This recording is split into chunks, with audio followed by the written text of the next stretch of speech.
tak tutup ya saya. Ada apa ini, Ibu? Saya dan suami saya belum ingin punya bayi lagi. Baik, mari kita bahas informasi yang benar untuk memecahkan masalah yang Ibu hadapi. Ini alat untuk bisa memilih metode sesuai yang Ibu inginkan. Jadi, apa yang bisa saya bantu, Bu? Ibu saya bilang menggunakan kalender supaya tidak hamil. Oh, itu merupakan metode alamiah untuk mencegah kehamilan, tapi kadang-kadang tidak berhasil loh, Bu. Jadi bagaimana ya, Bu? Apakah Bu Bidan bisa bantu? Baik, di sini saya akan menjelaskan sebentar. Oke, di sini saya akan menjelaskan beberapa cara KB tertentu. Sekaligus saya nanti akan menjawab pertanyaan yang Ibu ajukan. Apakah Ibu sebelumnya sudah memikirkan metode tertentu yang ingin Ibu pakai? KB suntik. Kebetulan Kader sudah menjelaskan sedikit kepada saya tentang KB suntik. Coba Ibu ceritakan apa sih yang Ibu dengar dari Ibu Kader mengenai suntik KB yang Ibu bilang tadi. Katanya saya bisa disuntik untuk KB dan tidak sakit, dan kelihatannya lebih praktis ya, Bu. Nah, tetangga saya itu juga suntik KB, Bu, dan sekarang juga belum hamil.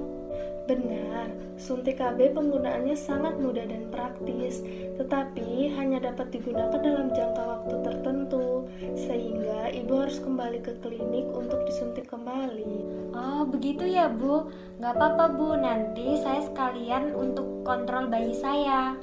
Untuk saat ini, apakah Ibu masih memberikan ASI kepada adik? Iya, Bu. Saya berikan ASI ke bayi saya sudah hampir 3 bulan ini, Bu Bidan. Karena sebentar lagi bayi saya umurnya 3 bulan. Jadi memang dari lahir sudah full ASI, Bu Bidan. Jadi begini, Bu. Nah, ini ada metode KB yang sesuai sama Ibu. Jadi, selama 6 bulan setelah Ibu melahirkan itu, jika Ibu hanya memberikan ASI tanpa tambahan makanan dan minuman, Ibu juga belum mendapatkan haid, maka Ibu tidak akan hamil.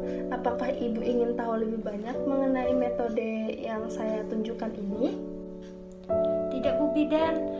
Sepertinya saya ingin disuntik saja. Apakah setelah melahirkan Ibu sudah pernah mengalami haid? Belum, Bu Bidan. Kalau begitu, karena Ibu sedang menyusui, mari kita bahas tentang KB suntikan jangka panjang ya, Bu ya. Ini Ibu bisa lihat ya, Ibu. Dengan cara ini, Ibu dapat disuntik setiap 3 bulan sekali. Maaf, Bu Bidan, apakah ada efek samping dari suntikan ini? Misal ke bayi saya, karena saya masih menyusui, Bu Bidan. Oh, jika efek samping kepada bayi atau ASI tidak ada ya, Bu. Tetapi ada beberapa efek samping yang mungkin terjadi pada Ibu. Misalnya seperti ini, haid Ibu menjadi tidak teratur. Ada perubahan pada siklus haid yang mungkin terjadi pada Ibu. Nah, terutama pada tahun pertama, dan mungkin Ibu juga akan mengalami haid sedikit atau mungkin bahkan bercak-bercak, dan beberapa bulan kemudian mengalami tidak haid. Saya lihatkan lagi. Nah, ini sebagian besar Ibu bisa menggunakan suntikan jangka panjang ini dengan aman, tetapi suntikan ini tidak bisa digunakan jika misalnya dalam kondisi seperti ini. Ibu memiliki tekanan darah tinggi atau memiliki riwayat tekanan darah tinggi, lalu Ibu menyusui kurang dari 6 minggu, lalu Ibu dalam kondisi hamil dan memiliki kondisi kesehatan serius lainnya. Maka untuk Ibu dengan komplikasi ini harus memilih metode atau alat kontrasepsi lainnya. Alhamdulillah, Bu, saya tidak punya darah tinggi, tidak pernah mengalami darah tinggi juga. Bayi saya juga lebih dari 6 minggu, dan saya sedang tidak hamil. Saya juga tidak pernah mengalami dan tidak sedang mengalami penyakit berat yang Ibu sebutkan tadi. Nah, untuk efek samping lainnya bisa berupa Ibu mengalami sakit kepala ringan, lalu suasana hati berubah, moodnya berubah-ubah gitu loh Bu. Lalu ibu bisa juga mengalami nyeri payudara, terkadang juga bisa mengalami rambut rontok, mual, dan juga bisa berjerawat.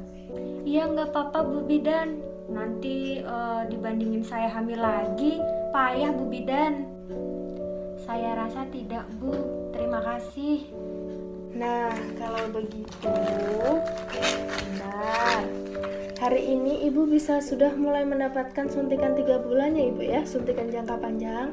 Selama Ibu yakin Ibu sedang tidak hamil dan Ibu beserta suami sudah menyetujui akan mendapatkan suntikan 3 bulan ini. Nanti saya akan memberikan inform consent atau surat persetujuan jika misalnya Ibu sudah menyetujui untuk menggunakan alat kontrasepsi ini. Bagaimana Ibu?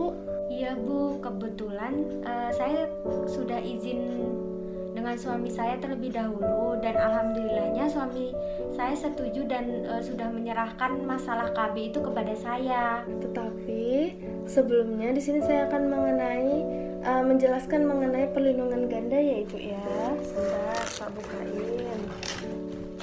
Nah, di sini ada perlindungan ganda, yaitu perlindungan terhadap kehamilan dan untuk mencegah terjadinya infeksi menular seksual atau IMS seperti misalnya HIV, AIDS, seperti itu ya Bu ya. Oh iya Bu Bidan, saya pernah mendengarnya di TV. Oh bagus. Nah, ini saya jelaskan ya. Ini kondom. Kondom ini bisa mencegah kehamilan sekaligus juga melindungi dari infeksi menular seksual yang saya tadi bilang jika digunakan dengan tepat dan benar, nggih Bu. Oh, menarik ya Bu. Apakah Ibu ingin membicarakan atau lebih mengetahui mengenai metode alat kontrasepsi kondom ini? Tidak Bu Bidan, saya akan KB suntik 3 bulan saja. Oh baik, kalau begitu apakah Ibu ada pertanyaan lain mengenai metode suntikan atau metode alat kontrasepsi lainnya? Tidak Bu Bidan. Baik, kalau begitu di sini saya siapkan terlebih dahulu nggih Bu suntikannya. Nanti sebelumnya saya tensi terlebih dahulu ya. Kalau begitu langsung saja ya Ibu. Bu Rizka, ini bekas suntikannya nanti jangan digosok-gosok dulu ya, dibiarin aja. Nanti untuk kunjungan ulangnya Ibu bisa datang ke sini lagi 3 bulan lagi untuk suntik kembali ya. Oh iya. Ya, kalau begitu terima kasih atas kerjanya samanya Ibu. Yuk tak bantu turun.